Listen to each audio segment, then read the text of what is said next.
Oui, salut en temps de match. Bienvenue messieurs, Éloi, Vincent, de retour. On va faire un survol de tout ce qui est Rocket aujourd'hui. On va s'amuser à regarder un peu en quoi consiste l'alignement du Rocket, mais aussi à voir comment le Rocket est différent de l'année dernière. Et je voulais commencer rapidement, messieurs, et on pourra faire un petit tour de table. Je trouve que dans les buts, on est allé s'améliorer un peu. Et Connor Hughes, cette année, va être une force tranquille chez le Rocket. Lui qui est allé jouer en Europe l'année dernière, c'est un Canadien qui est allé jouer en Suisse et qui a amené son équipe jusqu'en finale. Et j'aimerais ça avoir un peu votre opinion là-dessus en commençant par Vincent. Sur Connor Hughes, pas de problème. Je pense que c'est un bon point à amener en premier lieu, Hugo. L'année dernière, là, les gardiens de but, on avait nos raisons d'être inquiets. C'était beaucoup de points inconnus avec Jakub Dobeš, qui s'amenait après une intéressante carrière universitaire, mais toujours pas de match professionnel. Puis, que c'était ardu les premiers matchs. Les gars, dans le cas de Dobeš, sa technique, c'était pas toujours chic, pas toujours élégant, mais vous savez quoi, il a travaillé tellement fort sur la patinoire, parfois du temps supplémentaire avec l'entraîneur des gardiens de but, a beaucoup peaufiné sa technique. Lui, c'est un gardien de but de confiance. Alors, il a eu besoin de quelques matchs pour, c'est quoi, on arrive dans la Ligue américaine, les joueurs sont plus puissants, sont un petit peu plus dans leur approche, ils veulent davantage me déranger, les tirs viennent plus rapidement. Je ne vous ferai pas le topo complet, mais il s'est vraiment ajusté. Puis sa progression, ça a été comme ça. Les gars, je sais pas si on voit bien, okay, comme ça. Puis là, il a continué à vraiment être dans les matchs qui étaient vraiment cruciaux pour le Rocket en fin de saison. C'est là où il a été à son meilleur. Ses déplacements latéraux sont vraiment extraordinaires. Dans le cas de Dobeš, là où peut-être mentalement encore des choses à peaufiner, mais c'est un gardien de but numéro 1 de la Ligue américaine sans l'ombre d'un doute. Puis là, tu me parlais de Connor Hughes. Ça, c'était à 28 ans. Lui a acquis beaucoup de maturité, un excellent parcours en Europe, a amené Lausanne en finale en Suisse la saison dernière. Donc, son pedigree, il est là. Dans le cas de Connor Hughes, une très, très grande stature, 6 pieds 4. Ça a été difficile pour lui en fin de semaine là, dans le match face au sénateur de Belleville. Je ne vous cacherai pas. Il semble avoir un peu de rouille dans son jeu. Ça peut prendre un certain temps.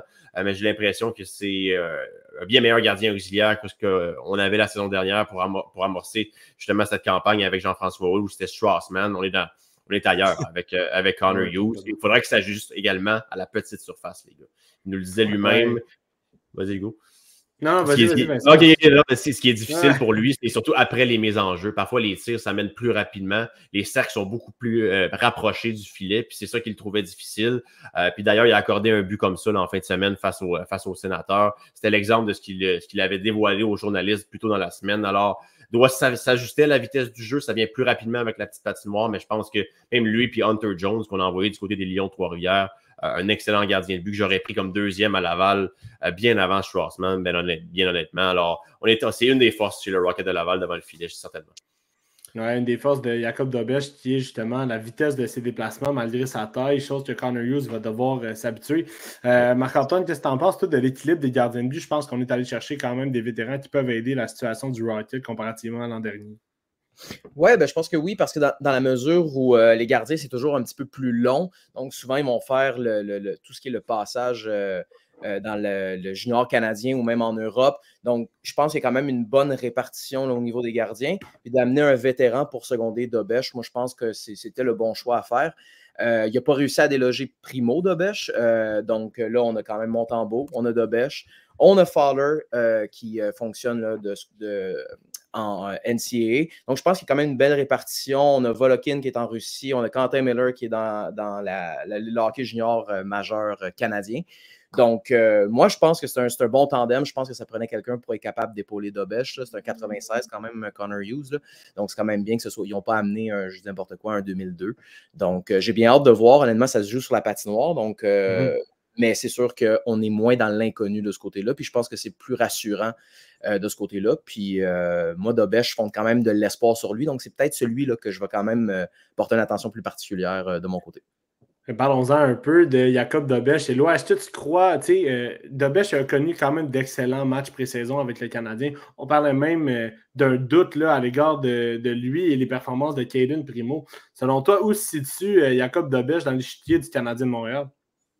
Ben, écoute, Dobeš, il y a du potentiel, c'est sûr. Il est encore jeune, fait qu'en termes de contrat, ils ont le temps de le laisser se développer en bas. Comme il a fait avec Primo. Là, Primo, il est resté plusieurs années en bas pour prendre l'expérience, justement. Ils vont faire la même chose avec Dobeš encore, donc il n'y a pas d'urgence dans son cas. Mais disons que c'est très prometteur, très bon signe de ce qu'on voit jusqu'à maintenant de Dobeš, puis de ce qu'on a vu en deuxième moitié de saison l'an dernier. Puis en tout cas, l'année passée, on n'a pas hésité vraiment à lui donner le filet beaucoup, en fin de saison surtout.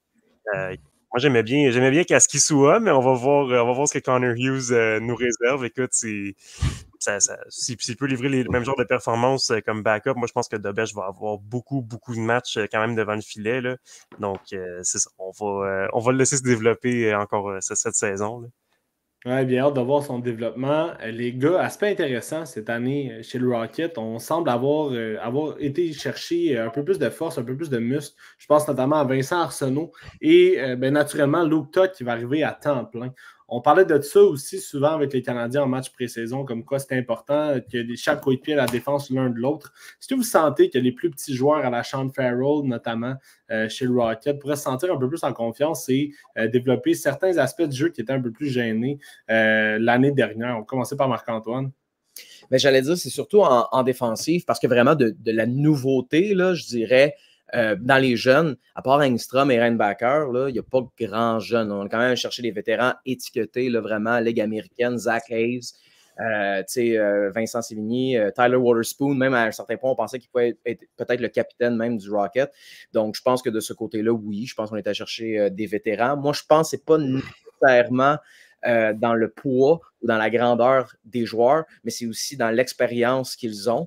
Un peu comme Vincent le mentionnait, c'est sûr que ce n'est pas une équipe là, comme les Bears de Hershey qui veulent aller pour les grands honneurs à tous les années, mais je pense qu'ils ont ajouté quand même une belle dose de maturité. On a quand même un produit qui est local. Et oui, c'est sûr que même les jeunes qu'on a amenés, surtout à l'attaque, ça reste des joueurs qui sont quand même un petit peu plus costauds, qui sont quand même capables de jeter des gants et d'amener un élément robustesse qui laisse plus de place au top 6 pour les jeunes qui sont un petit peu plus petits, mais certainement plus habiles, talentueux et rapides.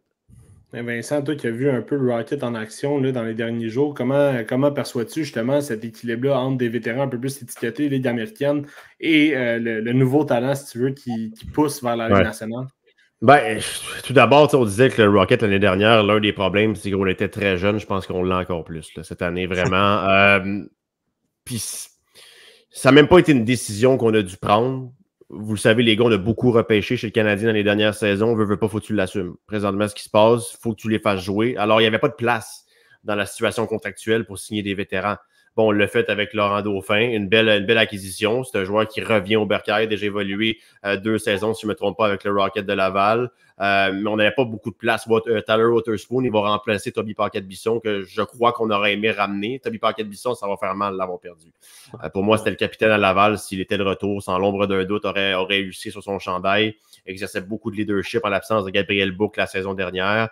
Donc, l'expérience va manquer parce qu'à l'offensive, outre Condotta et Gignac, Xavier Simoneau est pratiquement ton 3e vétéran, puis il a 23 ans. Donc, je pense que ça va être difficile cette saison. Également, au niveau de la robustesse, ça va être une des lacunes chez le Rocket de Laval. Ton premier trio présentement est fait de Brandon Gignac, Joshua White et Sean Farrell. Si vous êtes une équipe adverse, qu'est-ce que vous faites contre ces 3-là? On brasse.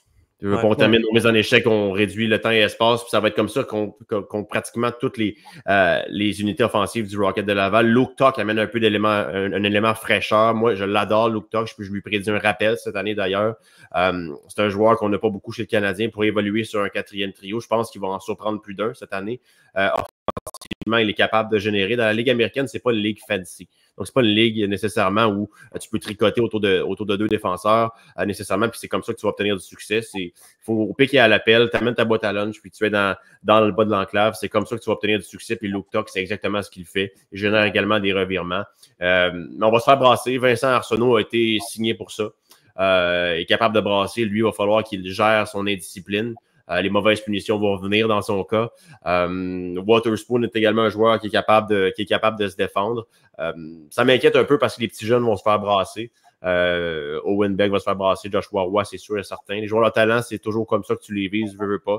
J'ai hâte de voir comment on va voir l'identité puis de quoi est fait certains joueurs dans cette situation-là, j'ai l'impression, cette année, les gars. J'ai bien hâte de voir et j'ai une petite question pour terminer le segment des gars. Débattons de ça, mais j'aimerais savoir, selon vous, quelle est la plus grande force du Rocket de Laval cette année? On va commencer par Éloi. Ben, je pense justement c'est cette jeunesse-là. c'est d'avoir des joueurs de talent quand même qui ont été descendus comme Roy, comme Mailloux. Tu as beaucoup de joueurs qui vont vouloir se prouver tout au long de la saison. Est-ce que ça va être constant? Pas nécessairement, mais c'est quand même des joueurs qui ont un certain talent, qui veulent montrer à l'organisation de quoi ils sont faits et de quoi ils sont capables. Donc, je pense que ça va être la force, mais ça peut aussi être le défaut de l'équipe dans certains cas. Je pense qu'un bon côté, par contre, c'est justement, comme Vincent disait, pas beaucoup de place. Les autres équipes vont essayer de bloquer l'espace, de ne pas laisser beaucoup de temps. Ben, il n'y a pas de meilleur test que ça pour te préparer pour la LNH. Donc, je pense que c'est très bon pour ces jeunes joueurs-là de se développer avec le Rocket cette année. Marc-Antoine? Ben, je pense que pour ces recrues-là, mettons, en fait, moi, je dirais le point, c'est vraiment la défense. C'est une défensive qui est jeune, mais c'est une défensive qui est mobile, qui est plus dynamique.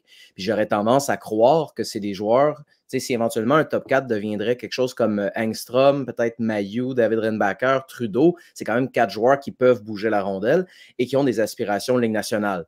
Donc, si tu vas, là, je ne parle pas pour la fiche du Rocket, mais je parle pour le spectacle, que si tu vas à la Place Belle et que tu as ce top 4-là, c'est quand même un top 4 plus intéressant que certaines équipes qui aspirent aux grands honneurs, puis c'est des joueurs qui sont des vétérans de la Ligue américaine. Donc, je dirais une défensive relativement mobile, rapide, avec une certaine relance. Est-ce que l'adaptation se fera dans une ligue d'hommes et professionnelle, qui est la deuxième meilleure ligue au monde, professionnelle au monde?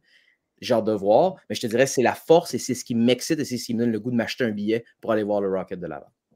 Vincent? Ouais, la défensive, quand même, Marc-Antoine, je veux rebondir sur ce que tu viens de dire parce que tu as soulevé le nom de David Renbacker. La perte est immense. Les gars, au niveau des droitiers, on n'en a pas du côté du Rocket de Laval. Puis là, présentement, il est remplacé peut-être par un Josh Jacobs. Mais un bon vétéran à 28 ans, et je ne veux rien lui enlever. Il a fait du millage dans la Ligue américaine depuis les dernières saisons, mais ce n'est pas la même qualité de défenseur. Bouge beaucoup moins bien la rondelle que David Renbacker. Alors, ça fera mal. Et pour répondre à ta question, Hugo, les forces, pour moi, ça va ressembler un peu à l'année dernière parce que sur papier, on a à peu près le même genre de bassin joueurs qui vont au final former l'identité. Pour moi, ça va être la contre-attaque. Ça va être difficile d'avoir, vous savez les gars, ce fameux cycling offensif là, dans la Ligue américaine. Quand tu es petit offensivement, c'est difficile de l'exercer, à moins que tu bouges tes pieds sans faille là, en territoire offensif. Alors, ça va être ça. Et ce que j'espère, ça c'est plus moi qui espère que ce que je prévois avec l'avantage numérique. Je pense qu'on a des joueurs de talent chez le Rocket, en défensive d'ailleurs. La nouvelle que moi j'ai aimé à l'entraînement aujourd'hui, ben pas que j'ai aimé, mais qui est révélatrice, sur la première vague d'avantage numérique comme défenseur chez le Rocket cet après-midi, c'était Adam Engstrom qui était là. C'était pas Logan Mailloux. Et ça, je pense que Logan Mailloux l'a pas trouvé drôle, celle-là, ce midi. Les gars, devant les journalistes, ils étaient vraiment pas contents. Et ça témoigne à quel point l'organisation adore Adam Engstrom. Donc, lui, j'ai très, très hâte. Je l'ai beaucoup aimé dans les matchs préparatoires. J'ai hâte de voir dans des matchs à caractère compétitif, avec peu d'espace, dans des situations où physiquement, il va se faire challenger, comment il va être en mesure de répondre. Mais pour moi, l'avantage numérique va faire partie des choses. Mais pour moi, la principale des choses qui pourraient faire du Rocket une équipe de séries éliminatoires. Et pour moi, la principale force chez le Rocket, c'est le gardien de but. Oui, il va y avoir beaucoup de lancers, ça c'est sûr. Cette année, il va y avoir beaucoup de défis par rapport à ça. Rapidement, les gars, un mot sur Owen Beck qui va disputer sa première saison chez les pros. On en pense quoi? Emballez-vous, je pense. Ouais. Emballez-vous. Non, mais emballez-vous. Il n'y a pas de demi-mesure avec Owen Beck. Il n'y aura rien de... Je pense pas que c'est le genre de joueur que vous allez voir dans les faits saillants à Sport 30, les gars, mais dans ses habitudes de travail, c'est impeccable. Le gars avait de la difficulté à gérer son niveau d'engagement tellement il était haut dans des matchs intra-équipe. Je ne sais pas si les gars autour de lui trouvaient qu'il allait vas-y mollo, mon win, là, mais dans les 3 zones impliquées au possible, physiquement, il doit s'ajuster, mais c'est un joueur intelligent, puis c'est pas un gars qui joue au hockey, c'est un joueur de hockey, je crois sincèrement. Dans les mises en jeu, en zone défensive, dans les situations critiques, il va être utilisé. Sa vision de jeu au cercle, elle est excellente. C'est des choses qui s'apprennent difficilement. Tu peux le peaufiner. Mais ça, dans ce cas-là, Owen Beck, il l'a. C'est pas un joueur qui va terminer la saison avec 100 points aucunement. Mais il va être excessivement difficile de jouer contre lui là, pour les équipes adverses cette saison. Éloi, un mot rapide sur Owen Beck? Ben, comme Vincent dit, c'est sûr, on a vraiment hâte de le voir sur une saison complète.